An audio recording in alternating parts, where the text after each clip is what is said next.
Saturday or Monday. You played 87 games this season, but is there a concern at all for rust? No, no. We'll manage whatever the Milwaukee-Boston game tells us tonight, and that's not on my mind. How did they come out of the series from a fatigue or health standpoint? What did you feel you were able to do today? Was it a full practice? It was a good little hit out. I thought that we sweated and competed. I think we chose a tiny few things on defense and a tiny few things on offense that are helpful no matter if it's Boston or Milwaukee. And some of it was which is always great. There was carryover from the Miami series. That's kind of the holy grail. You can find stuff that's going to do you well in the next series and tremendous carryover. We went there today, and I thought today was good. Brett, you talked about the physicality and the carryover. Because of the physicality from that Heat series, how can that carry over to going up either against the Bucks or the Celtics? I mean, it's the stuff I would say. It only gets harder. The longer you play, the more difficult it is. When you look at the athletes that both Boston and Milwaukee have, they're able to do it, I think, even with greater length and with a different sort of athlete. And, we expect all that and some physicality in the next series, no matter who we play. How hard is it when you're looking for an edge that you don't know who to game plan for? What's that? How hard is it when you're looking for an edge that you don't know who to game plan for? It is better if somebody says you're playing so-and-so, and then we just bunker into a war room, which we'll do in a moment, and lay out a game plan. You've heard me say, in my whole life, you learn this completely. If you could select a game plan that was accurate, and you just kind of polish it up and made some subtle adjustments, and were able to walk a series down, then you did good work. Any of us that have ever painted a house, if you can just do your work, and then you can paint, right? It's the same thing, truly. If you can do your work and lay that foundation, then you can just sort of coach, and make subtle adjustments. And I thought the Miami series, we did that. We chose the correct game plan and we walked it down. Because you don't know who you're going to play, you don't have that luxury of time. And so you choose, no matter who you play, you better get back in transition defense and you better rebound stuff. But it's easier for sure when you can zoom in and say, well, you got Giannis or you got Marcus Smart or whatever. And so you just choose the areas that Bob, I just mentioned to Bob that no matter who you play, it's equal and it's good carryover from Miami. Brent, when you've had a couple days to kind of maybe digest what you guys accomplished after everything you've been through, and you've given yourself an ounce, 1 second to kind of process just the accomplishment and maybe that whole locker room scene and you getting drenched with the water and everything. I mean, after the game, we all think about it probably more. I know I do. Yesterday you're just trying to figure out how to get better. And the basking for me is short-lived. We have more to do. And if you looked around our building, you'll see that signage. We have more to do. And, what does that mean? I won't get into too much coach speak, but I know what it means. And I think that after the game, to your point, to your question, you look around and I look at the fans. I love watching the fans. And, you do the press stuff afterwards and you enjoy the locker room scene with your team. But then you wake up and it's like you want more.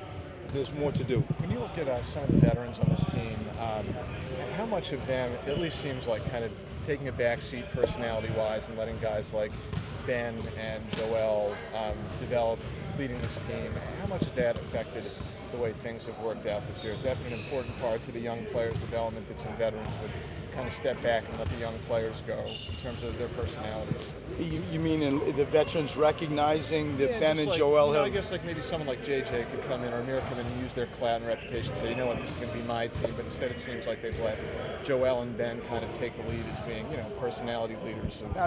Those veterans are great people and they understand, there's a level of responsibility that they have too to help nurture just young guys, and ultimately it's going to be Joel and Ben's program.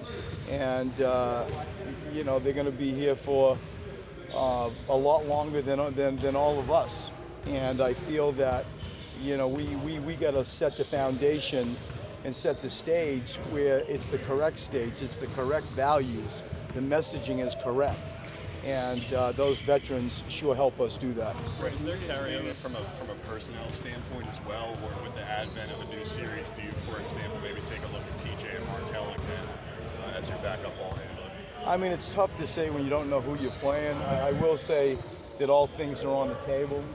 You're just trying to win games, and whatever that means and whatever that takes, that's my job to figure that out. And TJ, Markel, TJ, Rashawn Holmes, Amir, like whatever it is, and you figure it out. Obviously, there's a rhythm beat to what we're doing.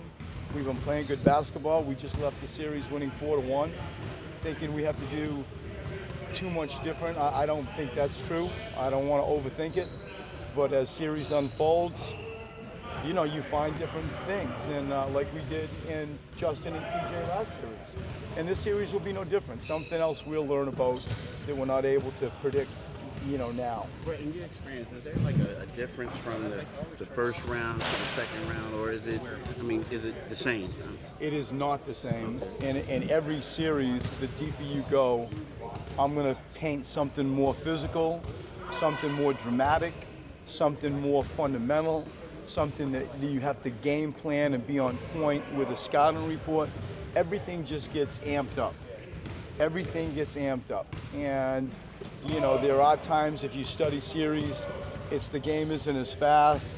There are times if you study series, rotations go from 10 to 9 and 9 to 8. But it's not my intention to do that. We intend on playing our team.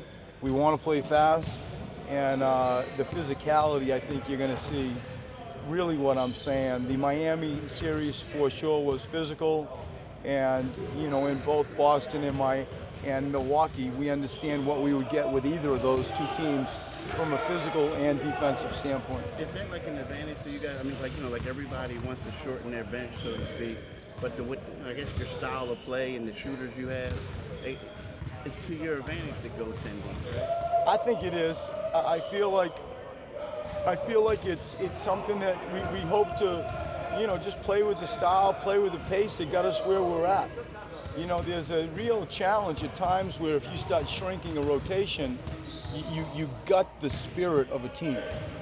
And, you know, sometimes it happens in finals, and maybe, you know, if you're lucky enough to play in an Eastern Conference final, sometimes that does happen. And like it happens when you study it more in like game 6s and 7s. But you try, in my opinion, if we try to do that too soon or feel the need to do that too soon, you're at risk a little bit of gutting a team spirit. And I like the spirit of our group. I like the energy, like a TJ and Justin bring to the team. And then we always reassess in second halves. But we want to sort of be us better.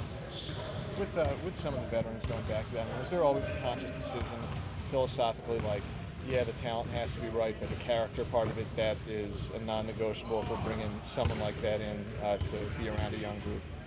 I mean, it's the great challenge, and it always gets back to human beings and people. And you really hope those humans and beings and people are really good basketball players, then you got it all. And I think that Brian did a great job of identifying at the start. Amir, you know, Marco and Irsan came to us late, but they still have those same type of qualities. And I think Jared Baelish, you know, even he doesn't get talked about much, you know, he hasn't played through injury. He's been a soldier. He's been a tremendous voice in a locker room. And all those veterans that I just mentioned, high character people, good people, pros. Brett, you said that you don't spend too much time celebrating or recognizing the accomplishment. It's on to the next thing. How much are you able to compartmentalize that? Like when you go home, like after the game, are there things that are creeping in your mind? You're thinking about the next series, like, or are you able to kind of set it to the side? I live this life. This is who I am. This is what I do. This is how I was raised. My dad did it. I do it. You know, I'm the son of a basketball coach. And I've been around the game my entire life, and so it just never goes away.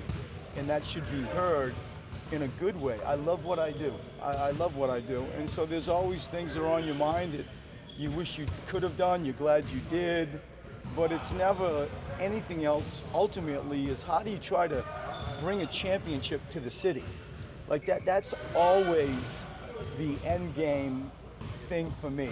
And so getting, you know, all caught up like in a first round win, it's fantastic. I don't want to show that any disrespect, but the truth is you get out of that quick and you wonder, how do you like go win the next series and how do you build for a championship and, you know, just continue to try to grow a program with integrity.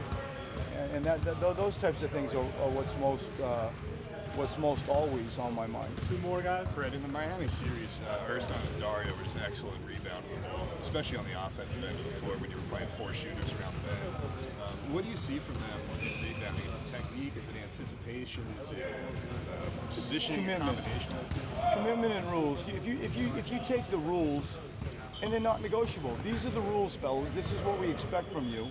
And then you get a committed player, and then you got commitment equals the rules, and rules equal commitment, that package.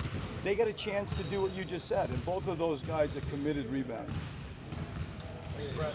Thank you.